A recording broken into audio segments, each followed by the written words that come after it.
A design refresh and a supposed return to fundamentals makes up what might be a surprisingly great device in the Galaxy S line.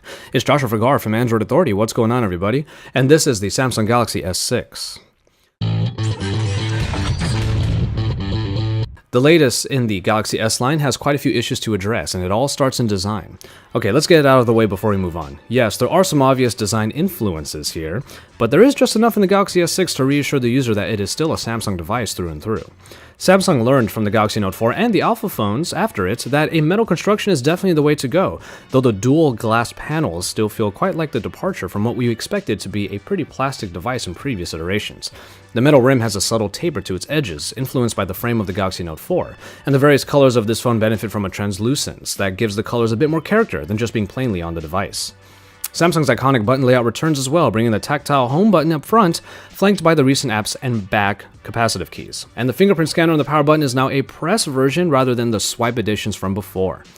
The charging port and the headphone jack are on the bottom together now, with the speaker grill that has been brought away from the back this time. Move around to the back, and you'll notice that there is nothing to remove. All you really get is a camera optic package that protrudes out quite a bit, which might not be great for people who slide their phones on tables, for example. But no, there is definitely no removable backing, as this unibody design also makes it expandable storage and replaceable batteries no longer an option.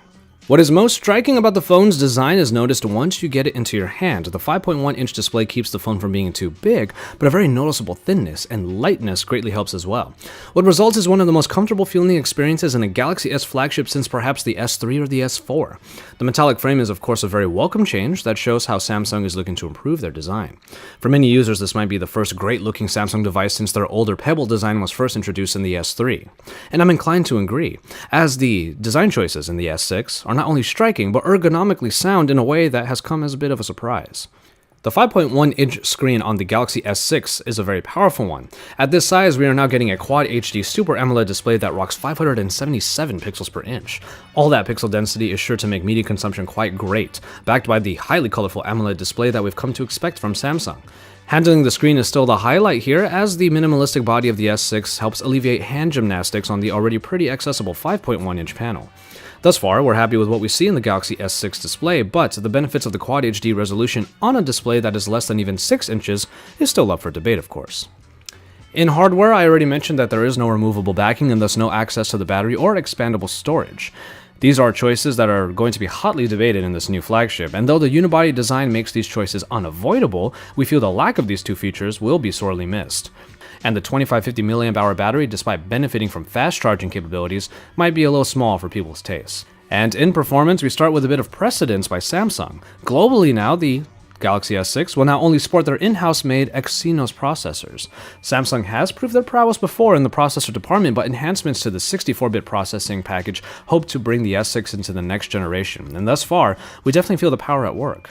In a time when scrutiny in user interface experience is at its all-time highest, paying acute attention to the updated TouchWiz is something we could not help doing. And in this somewhat dialed-back Lollipop version of TouchWiz, we're quite surprised at how well it was able to get through its elements despite all of the features that may have returned or were added to the experience. TouchWiz is still feature-packed, but what struck me about my short time with the Galaxy S6 is that I actually don't really remember either accidentally triggering certain features like multi-window or getting annoyed by the sheer amount of elements trying to get me to notice them. A dialed-back TouchWiz, though it is still a bit too colorful like before, actually seems to be what we're getting here. Transitions in and out of applications, messing with the recent app screen, and especially the ability to bring up the camera in fractions of a second with just a double tap of the home button all show just how fast this version of TouchWiz is. And it's yet another little surprise in our time with the Galaxy S6. Speaking of the camera, we can now get to it, and its enhancements will really be put to task once we get our hands on a review unit, but the spec sheet is pretty compelling. A 16-megapixel rear-facing camera is now backed by a 5-megapixel front-facing camera, and both benefit from a quite low f1.9 aperture for good low-light performance. Auto Live HDR is also found on both cameras, so getting compelling pictures from the Smart OIS-powered rear camera or the occasional self-portrait from the front should yield some high-quality shots. We don't have any picture examples to show you just yet, but we will definitely be looking at picture quality when we have a chance to. That said, the interface is pretty simple to get around this time, with the mode selector easily showing you different ways you can use the optics. My personal favorite, and what I will be using quite often, is the full manual mode that includes manual focus, a much better alternative to the selective focus mode in my opinion.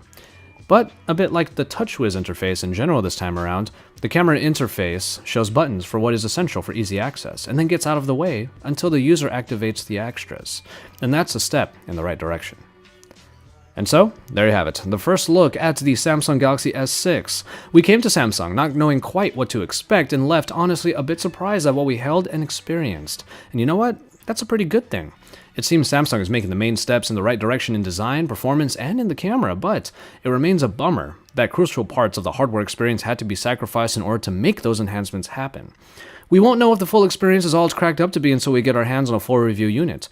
And the surprising part is that we can't wait to get to do that in the coming weeks. Keep it tuned to Android Authority for all of the best coverage here as we report to you live from the Mobile World Congress 2015 in Barcelona, Spain.